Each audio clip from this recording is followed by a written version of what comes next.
Pablo, ¿de qué nos vas a hablar ahora? Bueno, vamos a hacer referencia a un tema ligado con un informe. En realidad son dos, pero combinados nos dan un análisis muy descriptivo de lo que está sucediendo con los salarios en la Argentina. Que tienen que ver sobre todo con la evolución que tuvo el salario en el último tiempo. Porque ayer hablamos de los ingresos y hoy hablamos de los salarios. Hoy voy a puntualizar en los salarios porque el informe, que es muy global, es muy amplio, vamos a intentar sintetizarlo, lo que busca es explicar que más allá de los modelos económicos que pueden ser neoliberales o más conservadores o de un progresismo empresarial a ver, le podemos buscar la vuelta que el título, ponele el título, el rótulo que vos quieras, pero lo cierto es que han cambiado rótulos políticos y sin embargo los salarios siguen perdiendo frente a la inflación, ¿no? Y uno podría decir, porque fue un argumento que se utilizó mucho, bueno, pero tuvimos una pandemia y una guerra. Ahora, en la pandemia y en la guerra, ¿perdieron todos o perdieron los mismos? Porque esta es una pregunta esencial, ¿no? Los cambios por el conflicto bélico, ¿a quién le han hecho perder? ¿Dónde impactaron? A mí me parece que han impactado en los alimentos, que han impactado en el marco inflacionario y que han impactado en el bolsillo de los argentinos. La pandemia, cuando decíamos, bueno, a lo mejor esto nos hace más solidarios, más ecuánime, nos hace mejores, ¿quiénes ganaron y quiénes perdieron durante la pandemia? Poder descifrar esos datos de manera objetiva nos permite referenciar que más allá de las coyunturas hay modelos. Hay modelos. La Argentina es el país que más ha perdido poder adquisitivo en Latinoamérica en relación al dólar en los últimos 6 años. Por eso le resultamos baratos a muchos, ¿viste? Que vienen a comprar el gasoil claro, vienen de shopping. Les reconviene. Claro, porque el poder adquisitivo de la Argentina en dólares, el salario, es el que más se ha devaluado en toda Latinoamérica, ¿no?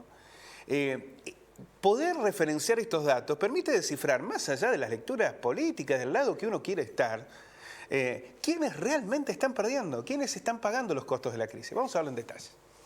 Los salarios subieron un 5% en términos nominales durante abril. ¿Y qué pasó en abril? La inflación subió un 6%. Claro, está. Es decir, los salarios siguen incrementándose por debajo de la inflación. Subieron 5 en el mismo mes en que la inflación fue más alta. Subieron 6. Desde hace meses los salarios vienen perdiendo frente a la inflación y durante años han perdido. Hubo un pequeño cambio durante algunos meses que no logró revertir nada, porque cuando vos le ganás un 0 punto y algo a la inflación, cuando venís perdiendo un 20, un 15, no tiene ninguna incidencia directa. El único sector que se ubicó por encima del aumento general en abril fue el sector privado no registrado, que tuvo una variación del 7,1%, el informal. Ahora, cuando vos ves la letra chica del informal, acumula un 18,5% en el año y un 49,4% anual. Es decir, es el sector más vapuleado por la inflación. En una inflación del 60, vos tenés un 49. El 60 en el mejor, siendo muy optimista. Acá lo que está impactando son las cuestiones ocasionales de los bonos, ¿no? Que dieron como un impulso en el sector no registrado, en el sector informal, que es por 2 meses. Y después volvés a caer. Pero cuando vos ves la lógica del crecimiento del trabajador informal, del changarín, del que labura del día a día, te das cuenta cómo viene perdiendo fuertemente frente a la inflación. En el sector privado registrado, el aumento fue del 5,6%. Lleva un acumulado del 21% y una variación interanual del 57%. Es decir, los trabajadores privados, algunos pueden estar empatándole a la inflación, la mayoría pierden y en el promedio estás por debajo, ¿no? Hoy los salarios privados siguen perdiendo frente a la inflación. ¿Qué pasa en el sector público? A ver. Subió un 2,7%. Desastre, ¿no? Un 2,7% con una inflación del 6%.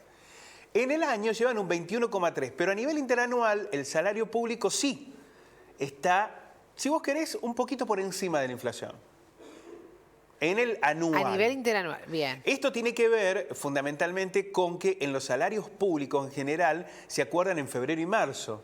Por eso es menor el incremento que puedes registrar en abril. La alta y persistente inflación de los últimos años está dejando un saldo muy negativo en el poder adquisitivo. En los últimos 5 años, la inflación se mantuvo en niveles anuales cercanos al 50%. Nunca los salarios llegaron a empatar o ganarle a esa realidad. En términos interanuales, cuando vos comparás abril de este año con abril del año pasado, y pensás todo el año, el índice de salario mostró un crecimiento del 58%, en general, haciendo un promedio de todos, ¿no? El sector privado, un 57%, lo decíamos, el sector público, un 65%, y el sector no registrado, un 49%. Es decir, el sector no registrado es un tercio de la población. Hay un tercio de la población que viene perdiendo por goleada frente a la inflación. El sector privado es muy heterogéneo, ¿no? Ahí estamos hablando de un promedio, es muy heterogéneo. En el promedio está por debajo de la inflación. El único que ha estado por encima de la inflación es el sector público, pero no para descorchar champán, porque también el sector público es muy heterogéneo y también en el sector público se dan muchas variables según sea el Estado nacional, el Estado provincial, los estados municipales. Aparte ni siquiera podés ni festejarlo porque el resto es todo tan mal que no hay forma. Pero además vienen perdiendo durante mucho tiempo. Entonces vos cuando le empatás, vos decís, bueno, por lo menos le empaté a la inflación, ¿no? Bueno, se da en ese marco de desigualdad. En el primer cuatrimestre del año, los trabajadores privados registrados, estamos hablando de trabajadores en blanco, y los públicos, perdieron el equivalente al 70% de un sueldo promedio mensual del 2017. Esto es en la comparativa en dólares. Los salarios en pesos vienen desplomándose en la Argentina de una manera tremenda y que se refiere, a ver, uno puede tirar muchos datos, son muchos números, yo lo entiendo, porque la gente nos mira y dice, uy, tantos números. No, bueno, pero fíjese rápidamente en lo que antes compraba y hoy no puede comprar, en lo que antes pagaba y hoy no puede pagar, en lo que antes abonaba con la billetera y ahora tiene que recurrir a la tarjeta. Esas referencias son ejemplos muy claros de cómo nos viene golpeando la inflación. Bueno, datos, números que describen cómo, a pesar de los cambios de signo político y a pesar de las variables coyunturales que han ido acompañando a la Argentina desde el 2016 a esta parte, los salarios siguen perdiendo frente a la inflación. El costo laboral sigue cayendo frente al costo productivo. Y la crisis la siguen pagando más o menos los mismos. Gracias. A ustedes.